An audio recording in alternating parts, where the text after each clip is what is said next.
Good evening and welcome to State of Business on Art Television. I'm Tamiru Nimsak. Let's have a look at the headlines. The second tranche of the EFF is ready to release. IMF announces and the President tells the House. Technology must be a tool for anti-corruption, opposition MP says. News in detail. President Ranil Wickremesinghe officially announces that the IMF decision to grant the second tranche under the extended fund facility in Parliament this morning. President Wickremesinghe also added that accordingly, Sri Lanka is set to take off its label as a bankrupt nation with the securing of the second tranche and will now focus on securing the foreign aid that was suspended after the declaration of bankruptcy. Sri Lanka's agreements in principle with the Official Creditors Committee and Export-Import Bank of China on debt treatment are consistent with the EFF targets. They are an important milestone, putting Sri Lanka's debt on the path towards sustainability. A swift completion and signature of the Memoranda of Understanding with the official creditors is important.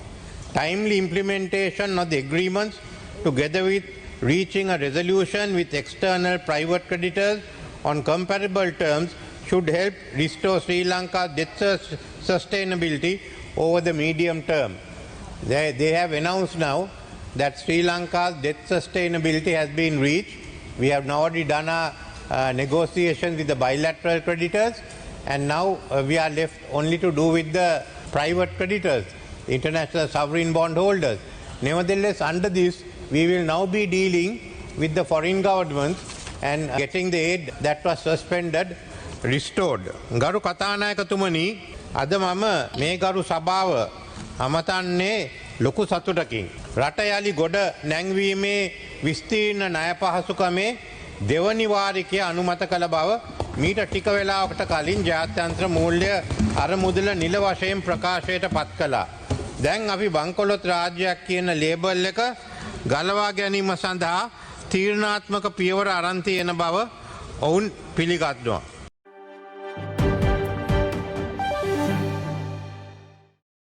Meanwhile, the Executive Board of the International Monetary Fund yesterday announced the completion of the first review under the 48-month extended fund facility arrangement. The completion of the first review allows for an immediate disbursement of about $337 million, bringing the total IMF financial support disbursed so far to about $670 million.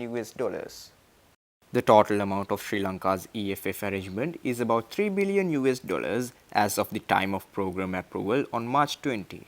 The program supports Sri Lanka's efforts to restore macroeconomic stability and debt sustainability, safeguard financial stability, and enhance growth-oriented structural reforms. Following the Executive Board discussion on Sri Lanka, IMF Deputy Managing Director Kenji Okamura in a statement said that macroeconomic policy reforms are starting to bear fruit and the economy is showing tentative signs of stabilization, significant revenue-based fiscal adjustment, and reserves build-up.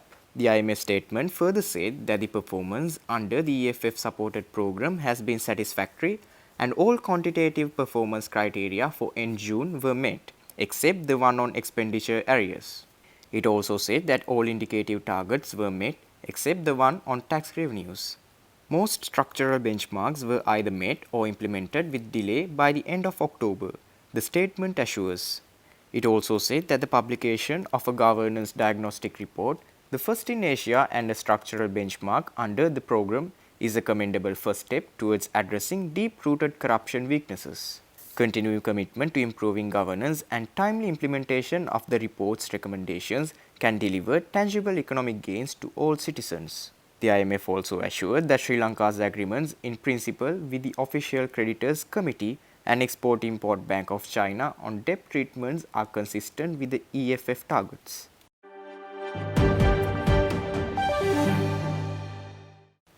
The main opposition, Samagi Jana Balawegaya, parliamentarian Mayantha Dissanayake, suggests that the technology should be used as an anti-corruption tool.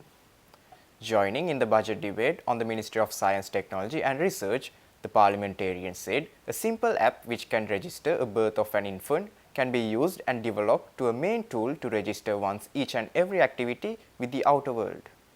Today, Honorable Chairman, the buzzword is artificial intelligence. Leading nations such as the United States and China led their economic growth, the modern economic growth, based on technology. So this ministry, the two ministries that are being debated today are of most importance because it is the cabinet minister is none other than His Excellency the President.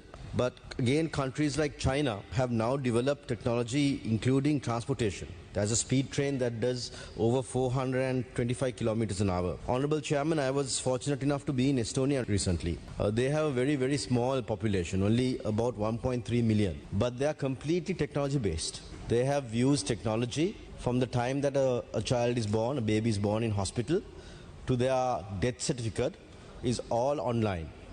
Once you are registered on their government app, Honorable Minister, they do not need anything else, even in terms of getting married. It is via this app. If they are going fishing, for example, their technology is so advanced that the app will ask you, do you require a fishing license? It's that advanced. So, a tool for anti-corruption.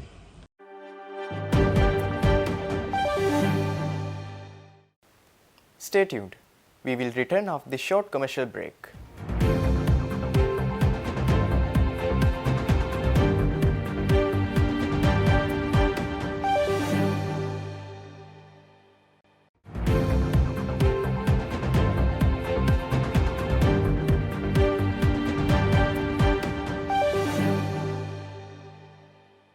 Welcome back after the break.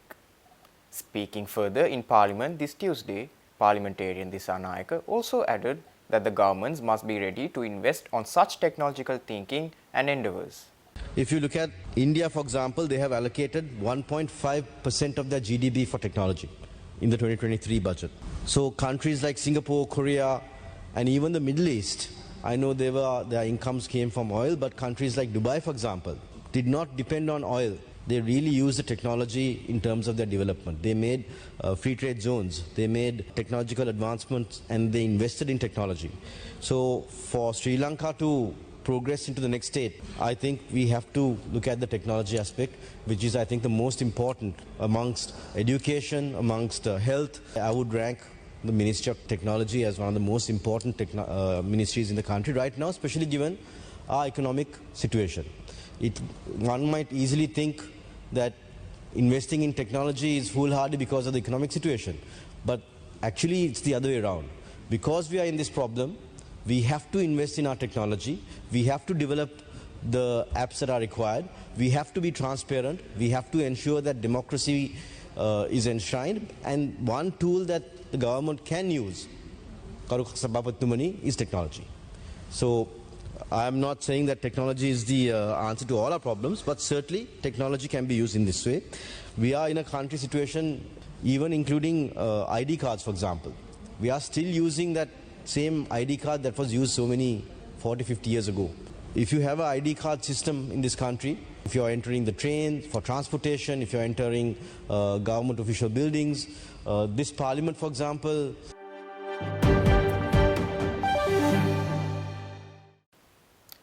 The Committee on Ways and Means directed the Excise Department to suspend the liquor production license of a company failing to pay due taxes at a session held in the Parliament premises recently.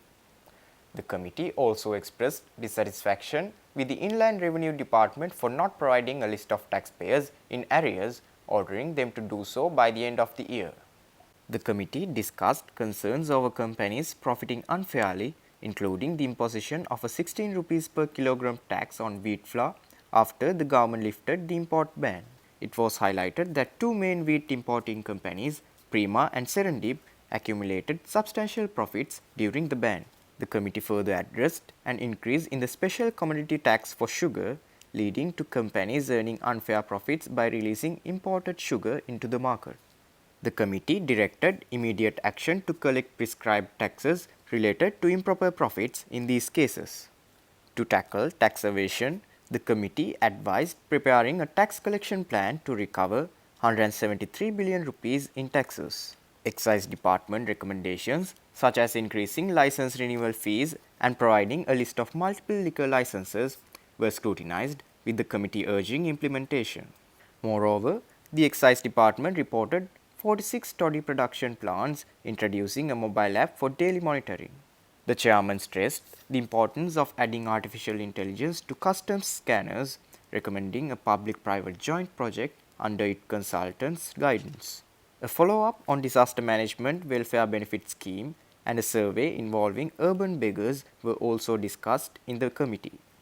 Officials from various ministries and departments, including finance, defence, inland revenue, excise, customs and welfare benefits were present. Members of Parliament Ashok Abesinghe, Sanjeev Edirimanne, Ishaq Rahman and Sudat Manjula actively participated in the committee's discussions.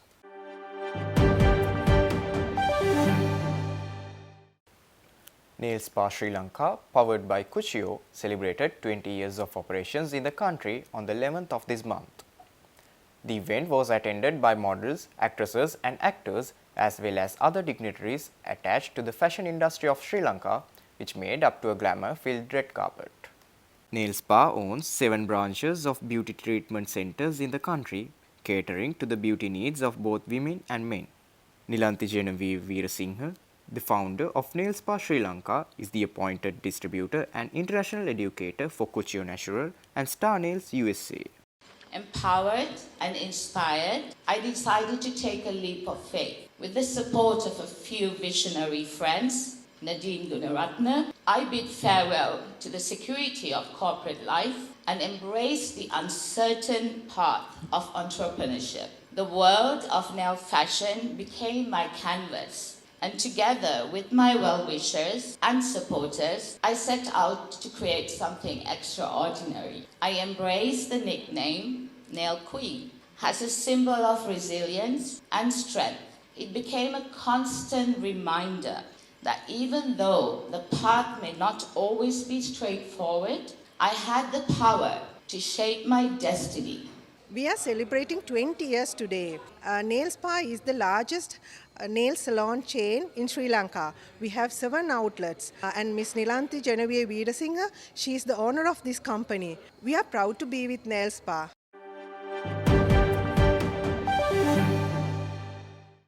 Stay tuned for the stock update.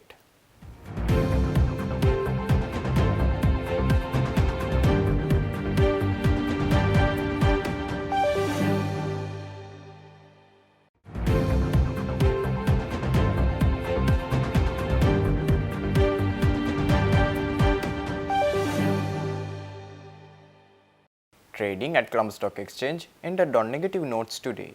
The All Share Price Index dropped 37.57 points to close at 10,836.82 and the S&P SL20 dropped 2.52 points to close at 3,137.30. The turnover was 0.8 billion rupees and over 47 million shares were traded. Up next are Forex trades.